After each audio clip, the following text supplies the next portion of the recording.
When I think back to those 60 days in Manila, I can't believe how a simple conversation in a bar turned into the complete destruction of everything I'd spent 40 years building.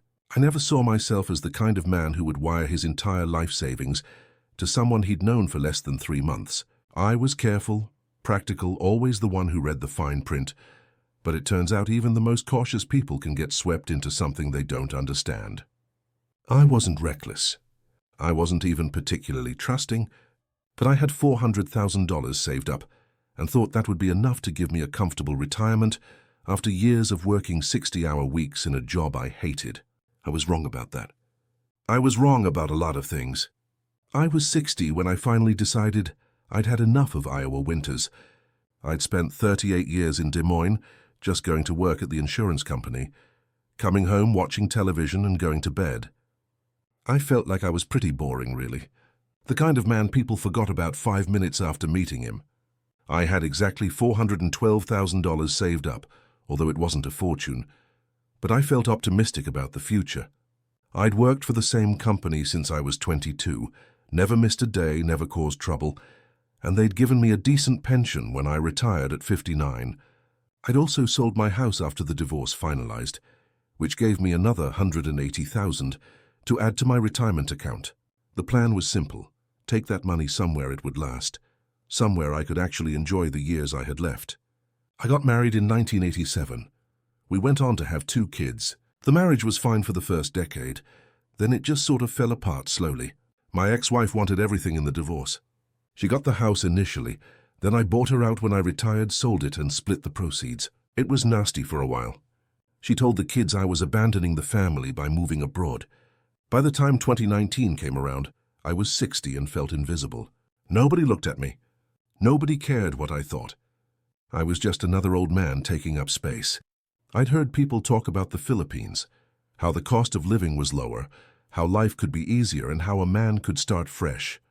I let myself believe it, because I wanted something like that to be true so badly. I'd never traveled much. Iowa to Chicago was about as far as I'd gone in 20 years. But I started reading forums, watching YouTube videos, learning about places like Manila and Cebu. The more I learned, the more it made sense. By the time I turned 60, I started thinking, why was I even staying in Iowa?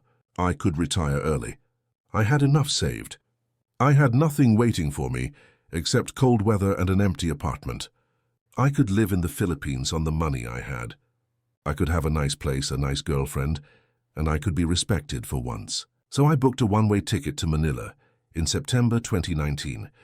When I finally walked out of Ninoy Aquino International Airport, the driver I'd arranged was holding a sign with my name, and the ride into Manila was no more than 45 minutes. It was evening by then, and as soon as we hit Malate, I realized I was seeing something unlike anything back home. Neon lit up the streets in every direction. Bars with names like Midnight Cowboy and LA Café stood out with bright lights and music pouring into the street. Women stood outside, rows of them smiling, waving, and calling out to men passing by, and I couldn't look away. Some looked my age. Most looked young enough to be my daughter. I didn't know where to look. The driver dropped me at my hotel on Adriatico Street. I checked in, went to my room, and sat there for about an hour just thinking about whether I should go out or not. I'd come all this way. I wasn't about to just sit in a hotel room like I would have done back in Iowa. I walked down to a bar called Firehouse around 9 o'clock. The music was loud, the lights were dim, and there had to be 30 women working there. I ordered a beer, tried to look comfortable, and within 5 minutes 3 different girls had come over to talk to me. That's when I met Perla. She was 24, thin, with long black hair and a smile that made me feel like I was the only person in the room. She asked where I was from, how long I was staying, if this was my first time in the Philippines. Normal questions. She wasn't pushy like some of the others. She just sat next to me, asked questions, laughed at my jokes, and made me feel like I mattered. We talked for maybe 2 hours. She told me she was from Leyte, that she'd moved to Manila 3 years ago to work and send money home to her family. She said she didn't like working in bars, but it was the only way she could make enough to support her mother and younger siblings. It sounded genuine. I believed every word. Then at the end of the night, I paid her bar fine, 3,000 pesos, about $60, and she came back to my hotel. We didn't do anything. We just talked more, watched a movie, and fell asleep. The next morning she made coffee, kissed me on the cheek and said she'd like to see me again before I left. I told her I wasn't leaving. I'd moved here. Her eyes lit up. Really? You live here now? I'm planning to, yes. Then maybe we can see each other more, she said, smiling in that same way that made me feel 20 years younger. When I called my daughter a week later and told her that I'd met someone and she's actually younger than you, I could hear her sigh as if to say, "Here we go, Dad." But I didn't care, and life was great. I was in Manila, I had money in the bank, and I had a beautiful young woman who seemed genuinely interested in me. When we met, I was 60 and she was 24. I'll admit there was an age gap, but she said she didn't care. She said that age was just a number. In a way, I felt like she was the more experienced of the two of us. She knew how the world worked. She knew how relationships worked. I was just learning. Part of me knew what the game was in the Philippines, and part of me had already come to the conclusion that she was working in a bar for a reason, that she probably had done this before, that I wasn't the first foreigner she'd been nice to. But I chose to ignore it. I wanted to believe I was different. I wanted to believe she saw something in me that other women hadn't. For the first 2 weeks, everything was perfect. We met for dinner every night, went to malls, walked along Manila Bay, and video called when she was at work. I found myself thinking about her more than I expected. She made me feel alive in a way I hadn't felt in years. After dating for 3 weeks, that's when we decided to take things further. She was still living with 3 other bar girls in a cramped apartment in Leyte, traveling an hour to work every night. I had rented a 1-bedroom condo in Ermita for 25,000 pesos a month, about $500. It had more than enough space for both of us, and it just made sense for her to move in. She was working at the bar and making around 15,000 pesos a month, maybe $300. I agreed to replace her income so she could stop working. I sent her 15,000 pesos every month directly to her GCash account. I felt like this was a fair amount, and it meant she didn't have to deal with drunk men every night. She was grateful. She cried when I told her she didn't have to work anymore. I was happy to make those changes, because a part of me always was looking for a connection and to have someone to go home to in the evenings. We'd cook dinner together, watch Filipino soap operas that I didn't understand, and just exist together in a way that felt comfortable. She was affectionate, always touching my arm, holding my hand, telling me she felt safe with me. After we had been together for 6 weeks, I had to pull the trigger and ask her to marry me. I wanted to take things further with her, and I felt like she would want the same, which she did. We decided to get married, both excited about it. I hired a lawyer to handle the paperwork, paid the fees, and we got married at Manila City Hall in November 2019. It was simple. No big ceremony, just us, a lawyer, and a witness. But it felt real. After things went smoothly for 3 months, it only seemed logical to look for a condo to buy. I wasn't about to rush into things, though. And first things first, let's just buy 1 condo as an investment. Perla said she knew a real estate agent who could help us find something good in Makati or BGC. We spent about 2 weeks looking at different units. Most were too expensive or in bad locations. But then we found a pre-selling unit in Mandaluyong, 1 bedroom, 32 square meters, with a view of the city. The developer was offering it for 3 million pesos, about $60,000. I looked at similar units for rent in the area, checked the occupancy rates, and researched rental yields online. And after all the research I did, it seemed like it was a good price, and we should be able to rent it out and make a return of around 6 to 8% annually once construction finished. That seemed solid to me. I sold $65,000 worth of my US index funds and purchased that first condo. The developer required a 20% down payment, so I wired $12,000 to the Philippines, and we signed the contract in January 2020. Perla's name went on the paperwork as the buyer since I couldn't own property as a foreigner. The lawyer assured me this was normal. "You're married," he said. "What's hers is yours." The unit wouldn't be finished until 2022, but we'd secured it at a good price, and I felt like I was making smart financial decisions. Perla was thrilled. She kept talking about how we were building a future together. After 3 months went smoothly, it only seemed logical to look for another one. And we found a second unit in the same building that was equally as good, but I wanted to buy it, and unfortunately the foreign quota had already been filled. I should have looked for somewhere else, but Perla said, "Buy it in my name," which I probably shouldn't have done, but I did. We bought the second unit for 3.2 million pesos, about $64,000. Same process, down payment wired, contract signed, everything in her name. By March 2020, I'd invested $129,000 in Philippine real estate. 6 months later, Perla said she wanted to buy a car. She said it would make life easier, that we could drive to her province, that it would be more comfortable than taking buses and ferries everywhere. I looked at it and it made sense. Taxis in Manila were expensive if you used them every day, and having our own vehicle would give us more freedom. The thing was, I'd been thinking the same thing. We'd been taking Grab everywhere and it was adding up. A car would save money in the long run. I sold another $40,000 worth of investments and purchased a 2019 Toyota Vios. It cost around $42,000 after taxes and registration fees. We bought it outright, no loan. Perla's name went on the registration since, again, I couldn't own a vehicle as a foreigner without jumping through hoops. At first it looked good. We drove to Tagaytay on weekends, went to her province in Leyte once, and it felt like we were living the life I'd imagined. But maintaining a car in Manila was more expensive than I'd anticipated. Parking fees, gas, insurance, repairs, it added up fast. 8 months later, Perla suddenly got it into her head that we needed, of all things, a small internet cafe business. I can't overstate just how much I didn't want anything to do with it. She'd seen her cousin run one in Leyte, and she was convinced we could make money. Filipinos love gaming, she said. We could charge 20 pesos an hour. If we have 20 computers and they're full every day, that's almost 30,000 pesos a month. I resisted. Every part of me was screaming, "Don't do it. Don't pour your savings into something that will all be in her name." But she was relentless. She brought it up every single day for 2 weeks. She said, "This is my big chance. I want to contribute. I want to build something. When you're gone, I'll need something to support me." Hearing that hit me in a way that I didn't want to admit. I was nearly 61, starting to feel my age, and she was in her mid-20s, still healthy and full of life, and she was going to outlive me by decades. The thought of her struggling after I died made me feel guilty. Against everything in me telling me not to, I felt like I had no choice, and I let her have the money.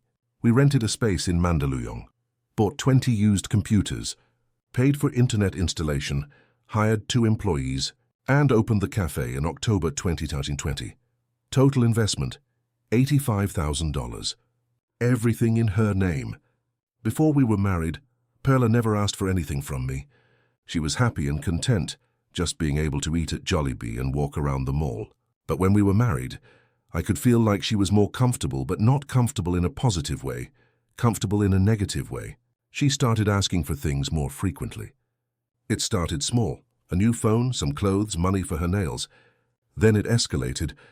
Her mother needed money for medical bills, 5,000 pesos. Her brother needed money for school tuition, 10,000 pesos. The house in Leyte needed repairs, 15,000 pesos. Every month there was something. And every time I told myself it was the last time.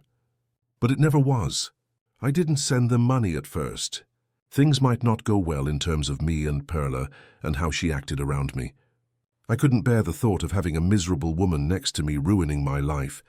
So I gave in, every single time. We lived in Mandaluyong, right near Shaw Boulevard. The area was busy, loud, full of traffic, and nothing like Iowa. But I was starting to enjoy it. I liked the energy, the street food vendors, the way people smiled and said, "Good morning, sir," everywhere I went. When we went to Leyte to visit her family, I felt different. The province was quieter, greener, less chaotic. Her family lived in a small house with a tin roof, no air conditioning, and chickens running around the yard. They were kind to me. They fed me, asked me questions about America, and treated me like I was important. I liked being there more than Manila.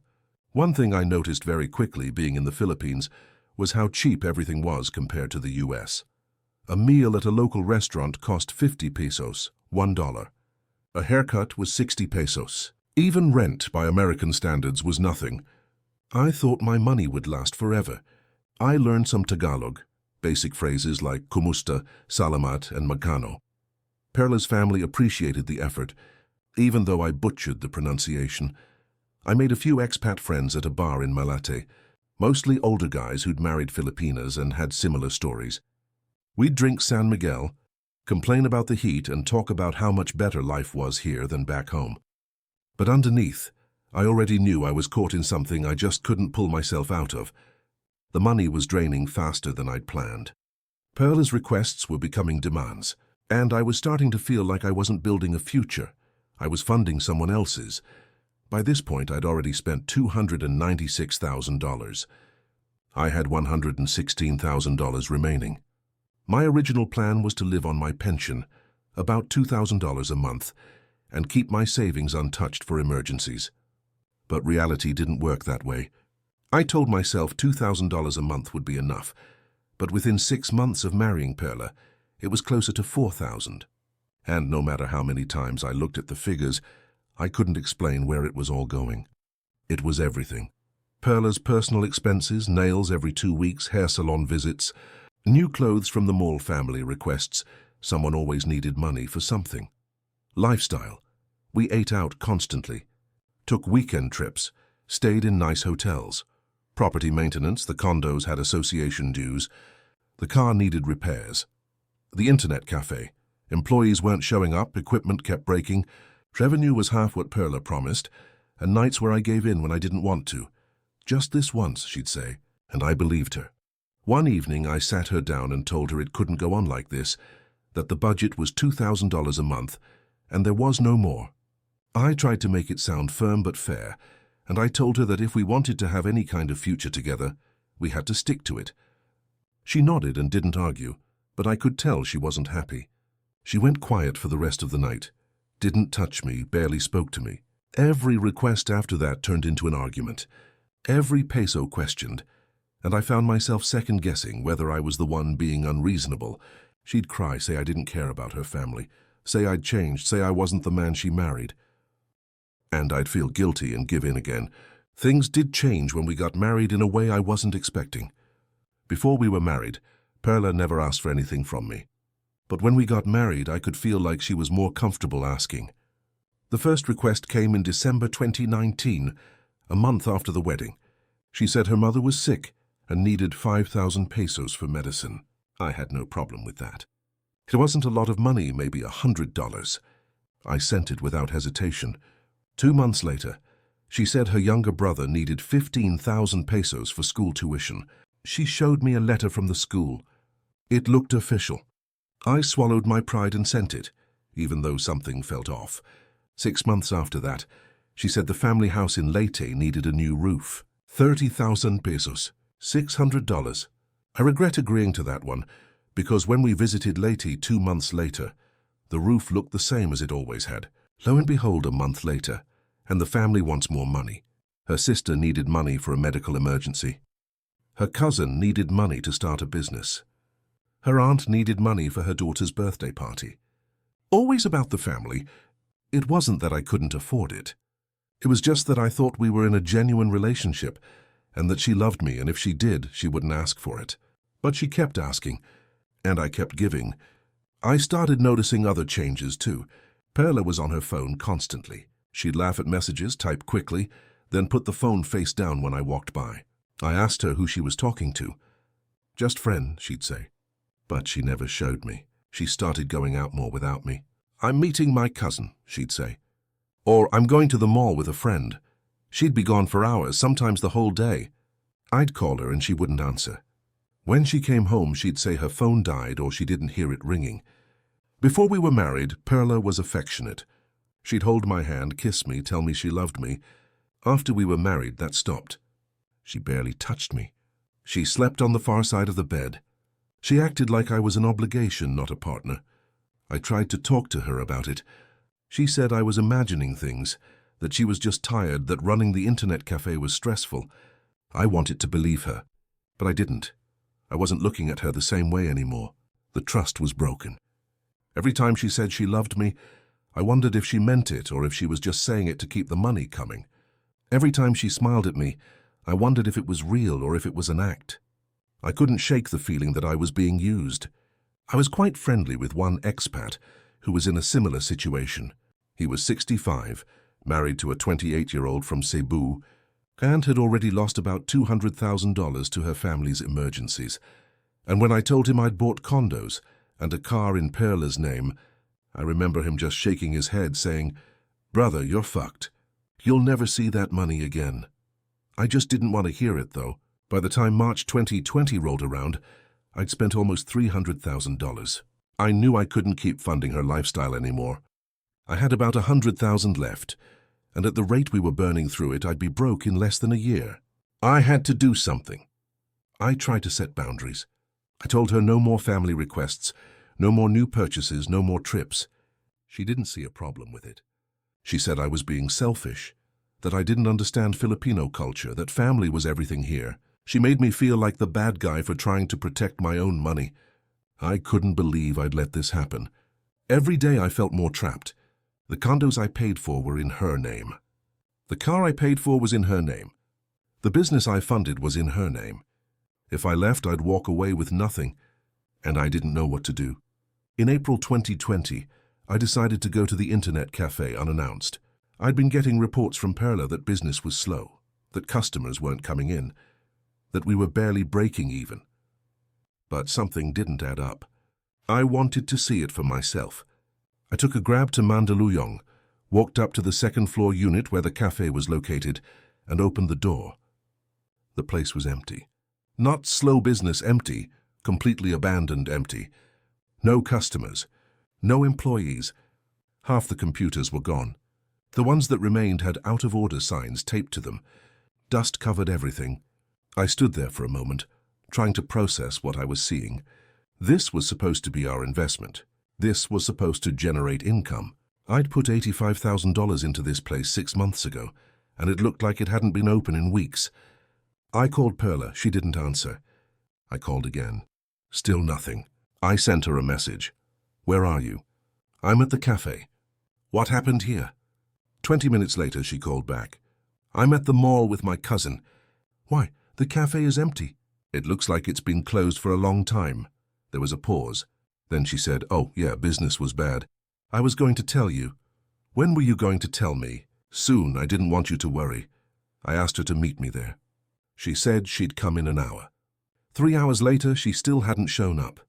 I went back to the condo, and when she finally came home that evening, I confronted her. "What happened to the cafe?" She sat down on the couch, looked at the floor and said, "It didn't work.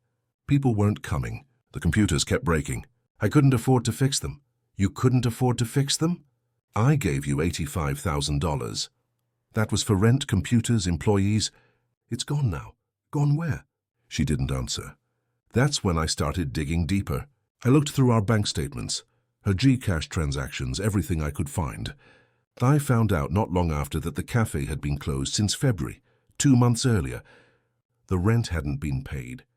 The employees hadn't been paid. But Perla had still been telling me she was going to work every day. I found transfers to accounts I didn't recognize. Thousands of pesos, tens of thousands of pesos. I asked her who the transfers were to. She said they were for the business. I didn't believe her. I asked her what was real and what wasn't, and she said some of it was real. How much of the money actually went to the cafe? She didn't want to tell me. I kept pushing. "How much?" "Maybe half," she finally said. "Half? Where did the other half go?" "I needed it." "For what?" "For me, for my family. 4 things." That was a shocking realization. I'd spent $85,000 on a business, and only $40,000 had actually gone to the business. The rest, $45,000, had just vanished into her accounts, her family's accounts, who knows where. I asked about the family requests too. The medical bills, the tuition, the roof repairs. She admitted that some of it was exaggerated. My mom didn't need that much medicine. My brother's tuition was cheaper than I said. The roof didn't need to be replaced, just patched. I sat there staring at her, trying to understand how someone could lie so easily. I'd been with her for 7 months at this point, and for a big portion of that time, she'd been lying to me to get money out of me. Section 4.2, the financial devastation. By the time April 2020 came around, I looked at my account and did the math. Opening amount, I had started with $412,000. When I moved to the Philippines in September, 2019 itemized losses investment. 1. First condo in Mandaluyong, $65,000 investment. 2. Second condo in Mandaluyong, $64,000. Investment 3. Toyota Vios, $42,000. Investment 4. Internet café, $85,000. Monthly support to Perla, $300 7 months, 2,100 family requests, $35,000. Medicine, tuition, house repairs, emergencies. Living expenses, $4,000 month, 7 months, $28,000 miscellaneous, trips, shopping, gifts, $18,000. Total spent in 7 months, $339,100. Remaining assets, savings left, $72,900. Property owned, none, all in her name. Business ownership, none, in her name. Vehicle ownership, none, in her name. Income, $2,000 per month. Social Security, what was recoverable, nothing. I owned nothing. Everything was in her name. I couldn't sell the condos, they were hers. I couldn't sell the car, it was hers. I couldn't even access the cafe's revenue, if there had been any. I'd spent 7 months in the Philippines and lost $339,100. That's over and above what we'd agreed on in the early stages of our relationship. What a nightmare it was. The fact that she lied about the cafe, lied about her family's needs, lied about everything instead of just being honest with me. I'd have probably gone along with it to some degree, but she went behind my back and basically stole my money for months. Everything that I paid for was in her name. 2 condos worth $129,000. Toyota Vios worth $42,000. Internet cafe equipment worth $40,000, what remained of it. Total value she kept, approximately $211,000. I had no claim over any of it other than the fact it belonged to my wife. But did I really want her to be my wife now after what I'd learned? I stormed out of the condo that night and checked into a cheap hotel in Ermita. I paid 900 pesos a night, about $18, for a room with a bed, a fan, and a bathroom that barely worked. I didn't know if I should just return to the United States immediately. But then I'm thinking, what would I go back to? An empty apartment in Iowa? I'd burned through most of my savings. I had $70,000 left, and a Social Security check that wouldn't even cover rent back home. The first night I just lay on the bed staring at the ceiling, trying to figure out where I went wrong. How did I let this happen? How did I give someone I'd known for 7 months control over $300,000? Perla called me 15 times that first night. I didn't answer. She sent messages, "Where are you? Come home. We need to talk. I'm sorry." I ignored all of them. The next day she showed up at the hotel. I don't know how she found me, but she did. She knocked on the door, crying, begging me to let her in. I opened it and she tried to hug me. I stepped back. "Please, Donald." "I'm sorry. I didn't mean to hurt you. You lied to me for months. I know. I was scared. I thought you'd leave me if I told you the truth." "I'm leaving you now," she cried harder. "Please don't. I love you. I'll fix it. I'll make it right." "How? The money's gone. The business is dead. You lied about everything. I'll pay you back. I'll get a job. I'll do whatever you want." I didn't believe her. She'd had months to be honest with me, and she chose to lie every single time. "I'm done, Perla. It's over. You can keep the condos. You can keep the car. But we're done." She switched from crying to anger. "You're just going to leave me with nothing." "I'm leaving you with everything. It's all in your name. I can't afford to keep it. The condos have monthly dues. The car has insurance. I need money." "That's not my problem anymore." She stayed for another hour, cycling between apologies, anger, and guilt tactics. She said I was abandoning her. She said her family would suffer. She said I'd promised to take care of her. I just told her it's already over. She gets to keep the properties, but it's over. My idea was to get back to Iowa, regroup, and figure out what to do next. I couldn't stay in the Philippines. Every street corner reminded me of how stupid I'd been. 2 weeks later, I booked a flight back to the United States. Perla tried to see me one more time before I left. She came to the airport, found me at the gate, and begged me to reconsider. "This is your last chance," she said. "If you leave, we're really done." "We've been done," I said. When she knew I was serious, she finally left, and I boarded the plane. Sitting in my seat, looking out the window at Manila disappearing below me, I felt nothing. No relief, no sadness, just emptiness. The flight home felt like punishment. Not for the money I'd lost, but for all the time I'd wasted convincing myself everything was real. Back in Des Moines, I had no choice but to start over from the bottom. My old apartment was still available, miraculously. $900 a month for a one-bedroom in the same building I'd lived in before I left. It felt like I'd gone backward in time. I'm 61 years old, living alone in Iowa again, and only $2,000 a month to live on from Social Security. You can't live on that. You should be able to, but you can't. Not comfortably. Not after spending 7 months living like I had money to burn. I had to find work. At 61, I started applying to part-time jobs, retail, security, anything that would hire me. I ended up working at a hardware store for $15 an hour, 20 hours a week. It wasn't much, but it helped. The anger has never left me, and the bitterness stayed in everything I did, and all I could think was that I traded away the last chance I had for something that was never real in the first place. I thought about Perla constantly. Not in a loving way, in a hateful way. I hated that she lied. I hated that she stole from me. I hated that she made me feel like I was the problem.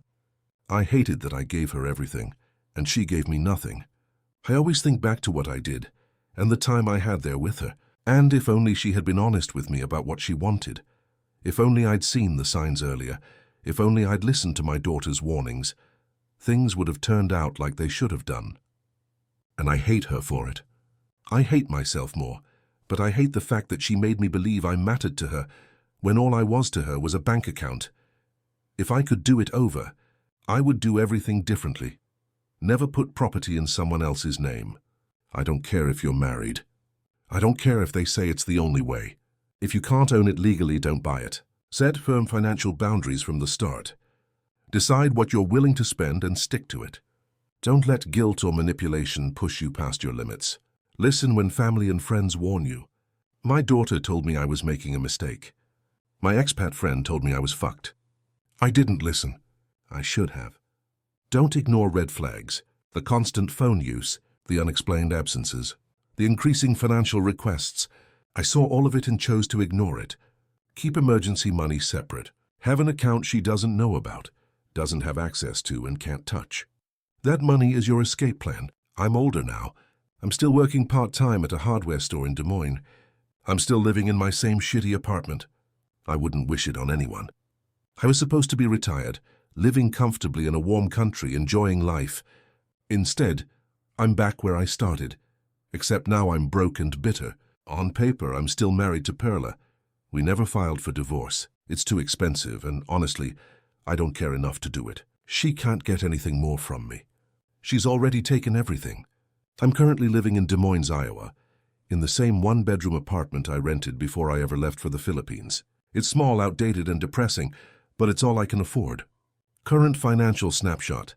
Savings $58,000, down from $412,000. Monthly income $2,000 Social Security. Would add in $200 from part-time work, $3,200 total. Property owned, none debt, $0, at least I don't owe anyone. I started with $412,000, which would have given me about $3,000 a month in passive income if I'd invested it properly. But I don't think you can look back at things and wonder too hard what would have been if I did things differently. It'll drive you crazy. My daily life now is pathetic. I wake up at 6, go to work at the hardware store 3 days a week, come home, watch TV, and go to bed. I don't have friends. I don't date. I don't go anywhere. I just exist. I do know now that Perla is still my wife on paper. She has tried to contact me a few times over the past year. She sent messages asking for money, saying the condo fees were too high, that the car needed repairs, that she couldn't afford to maintain everything. I blocked her number. I heard from one of my expat friends in Manila that she sold one of the condos for 4 million pesos, about $80,000. She kept the money. She never offered to send me a single peso. She would have been in a lot better position if she'd just been honest with me, but she didn't, and therefore she's not. The Philippines itself is a beautiful country, and I'm sure, in fact, I'm guaranteed that there are real and genuine people there, and there are genuine relationships between foreigners and Filipinos. But there are also people like Perla, who see foreigners as nothing more than walking ATMs. I'm not saying everybody's like that. In fact, I know most people aren't, but enough are that you need to be careful. I'm telling this story because I want other people out there, other guys out there to know what can happen. How easy it could be to lose hundreds of thousands of dollars when you think with, let's just call it your heart instead of your head. I didn't think I was naive. I was a grown man in my 60s. I thought I knew better, but I got played right from the start, just as easily as anyone else. Here are the red flags I missed. She moved in with me after 3 weeks. That's not normal. That's calculated. She stopped working immediately. She went from independent to dependent overnight. Everything went in her name. I justified it as we're married, but I had no legal protection. Her family always needed money. There was always an emergency, always a crisis. She was secretive with her phone. If someone hides their phone from you, they're hiding something.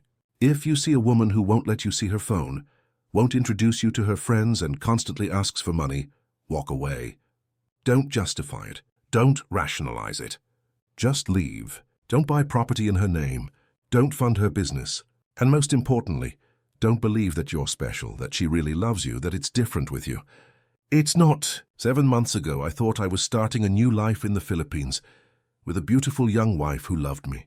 I thought I'd live comfortably, spend my days exploring the country and finally be happy. 7 months later, I'm broke, alone, and working a minimum wage job in my 60s. I've seen so many people since 2019 come to the Philippines with all the best intentions in the world, fall in love with someone half their age, lose everything they own, and they're the ones who have to pick up the pieces while the woman moves on to the next guy. The fact that I still have some savings left, that I didn't lose literally everything, that I'm not homeless, that's got to be good enough for me. I know guys who lost more. I know guys who ended up living on the streets in Manila because they gave everything to a woman who disappeared the moment the money ran out. The Philippines was the country that I always heard about as a retirement paradise. It was a country I wanted to spend my final years in, and I thought I'd found the perfect partner to do it with. I quickly realized that I was just another old foreigner with money, and once the money was gone, so was she. Even after all that happened, I don't entirely blame her. She did what she had to do to survive in a country where opportunities are limited. But I do blame myself for being stupid enough to fall for it. I thought I was building a life, but I was just funding hers. I hope this acts as a warning.